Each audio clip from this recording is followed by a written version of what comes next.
சட்டம் ஒழுங்கு சீர்கேடு மற்றும் மின்கட்டண உயர்வை கண்டித்து நாம் தமிழர் கட்சி சார்பில் நடைபெற்று வரும் ஆர்ப்பாட்டத்தில் அக்கட்சியின் தலைமை ஒருங்கிணைப்பாளர் சீமான் பேசி வருகிறார். அந்த காட்சிகளை பார்க்கலாம்.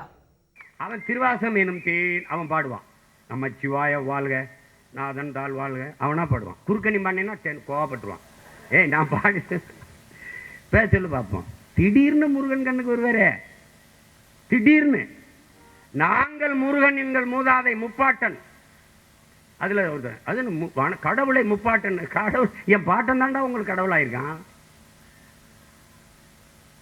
நாங்கள் முருகனை தூக்கும் போது முருகன் என் என முன்னோன் எங்கள் தமிழ் கடவுள் என்று நான் வேல்வேல் வெற்றிவேல் என்று வேலை தூக்குகிற போது விமர்சித்த பெருமக்கள் இதே முரசொலியில் என்னை திட்டி இழிவுபடுத்தி எழுதிய கட்டுரை, அங்கே இருக்கிற சோர பாண்டியர்கள் எங்களை பற்றி பேசியவர்கள், அவரெல்லாம் எங்க இதெல்லாம் இப்ப என்ன வாயில என்ன இருக்குது? எலி பேஸ்ட் இருக்கா, பெவிக்கால் இருக்கா, என்ன போட்டு ஒட்டி வச்சிருக்கீங்க? எதையும் பேசல. திடீரென்று முருகன் மேல உங்களுக்கு பாசம். நாங்கள் வேலை தடுத்தால் தமிழ்நாடு நாசமாயிரும், நீங்க வேலை எடுத்தால் எப்படி? இதே பிஜேபி வேலை தூக்குகிற போது பாராட்டி முரசொலியில் எழுதினீர்கள். அதே வேலை தூக்கி நாங்கள் திருமுருக பெருவிழா நடத்தும் போது விமர்சித்து எழுதினீர்கள். யார் பிஜேபி ஆர்எஸ்எஸ் தத்துவத்தின் அடிவரடிகள்? யார்? நீங்களா நாங்கள்? யார் வந்தாலும் திமுகவை ஏத்திட்டியா சங்கி, அப்ப நீங்களான லுங்கி அங்கிய? நீங்க யாரு? யாரு? யாரோ நீ யாரு சொல்லு. ராகுல் ஏதாவது கேள்வி கேளுங்களேன். மோடிக்கு ஆதரவாக பேசுகிறார். மோடி எதிர்த்து பேசுறதா, அப்ப ராகுலுக்கு ஆதரவாக பேசுறதா?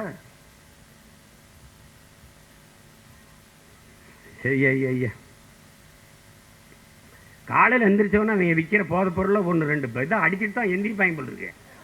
என்ன தேவை எழுதி வைக்கிறது, பேசுறது, இதையெல்லாம் பேசு. திடீரென்று முருகன் உங்கள் கண்ணுக்கு தெரிய காரணம் என்ன சொல்லுங்க? என்ன அதை சரி பண்ணணும்? ராமர் ஆட்சி இங்க சரி பண்ணியாச்சு, இந்துக்கள் வாக்க சரி பண்ணியாச்சு, நல்லா கவனிக்கணும். இப்போ முருகனை தூக்கிட்டு சீமான் திடுறான், நாம் தமிழர் திடுறான், அதை கொஞ்சம் சரி பண்ணு. அப்புறம் இஸ்லாமியர்களுக்கு அந்த சிறுபான்மை பிரிவில் ஏதாவது பொறுப்பை போடு. ஏன்னா இப்போ 26 நெருங்கிருச்சு, இன்னும் 17 மாதம் தான் இருக்கு. அவனுக்கு எதை பற்றியும் கவலை கிடையாது. அதை போடு, அதை போடு, அதை போடு போட்டு அவங்க. அப்புறம் யார் இருக்கிறா? ஜோ அருள் தந்தை இருக்கார். அவர் என்ன பண்ணுறாரு? அவர் லயலில் வேலை செஞ்சார், புனித வளனார் ஜோசப் கல்லூரியில் வேலை செஞ்சார். அவரை தூக்கி கிறிஸ்தவர் நலன் அங்கே ஒரு பொறுப்பு போடு.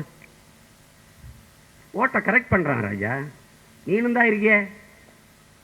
தெய்வ திருமகன் முத்துராமலிங்க தேர்வு நினைவிடத்தில் ஒரு மாலை வைத்து விட்டால் கல்லர் மறவர் அகமுடையர் வாக்கை கரெக்ட் பண்ணிடலாம், வாங்கிடலான்னு அவன் நினைக்கிறான். நீனும் அதை நம்புற, அதுக்கு தான் சாய்க்கிற, அதுக்கு தான் ஓட்டு போடுற. ஏன் உன் பாட்டம் புளித்தவனுக்கு அதே மாதிரி அதை தர்றதில்லை? ஏன் உன் பாட்டி வேலுநாச்சியாருக்கு தர்றதில்லை? ஏன் உன் பாட்டை மருதுவருக்கு தர்றதில்லை? ஏன் தர்றதில்லை? ஏனால் இங்கே மாலையை வைத்து வணக்கம் செலுத்தி விட்டால் அந்த 3 சமூக வாக்குகளும் தனக்கு வந்து விடுதுன்னு நம்புறான். நீ அதை தான் தொடர்ச்சியா செஞ்சுட்டு இருக்க, அதான் செஞ்சுட்டு இருக்க. அதில் தான் இது வருது. யாரு கிறிஸ்தவரா? அவருக்கு ஒரு மீனை போடு, அவருக்கு ஒரு புழுவை போட்டு விடு. இது யார் இஸ்லாமியரா? அவருக்கு ஒரு புழுவை போட்டு விடு. அதானே நடக்குது. இது எதுக்காக நடக்குது? திடீர்னு வறுமை ஒழிப்பு, புரட்சி பெண்கள் திட்டம். புரட்சி பெண் யாரு? புரட்சி பெண்ணுனா யாரு? முதல்ல என் தங்கச்சிகள் கல்லூரிக்கு போகும்போது 1000 ரூபாய் காசு கொடுக்குறேன். 1000 ரூபாய் கூட வசதி இல்லாத என் வீடு பெண்கள் வறட்சி பெண்கள் தானே ஒழிய புரட்சி பெண்கள் அல்ல. நீ எப்படி புரட்சி பெண்ண? புரட்சி பெண் என்றால் சட்டம் ஒழுங்கு சீர்கேடு மற்றும் மின்கட்டண உயர்வை கண்டித்து நாம் தமிழர் கட்சியின் சார்பில் நடைபெற்று வரும் ஆர்ப்பாட்டத்தில் அக்கட்சியின் தலைமை ஒருங்கிணைப்பாளர் சீமான் பேசினார். அந்த காட்சிகளை நாம் தற்போது பார்த்தோம். செய்திகளை உடனுக்குடன் தெரிந்து கொள்ள உடனே சப்ஸ்கிரைப் பண்ணுங்க.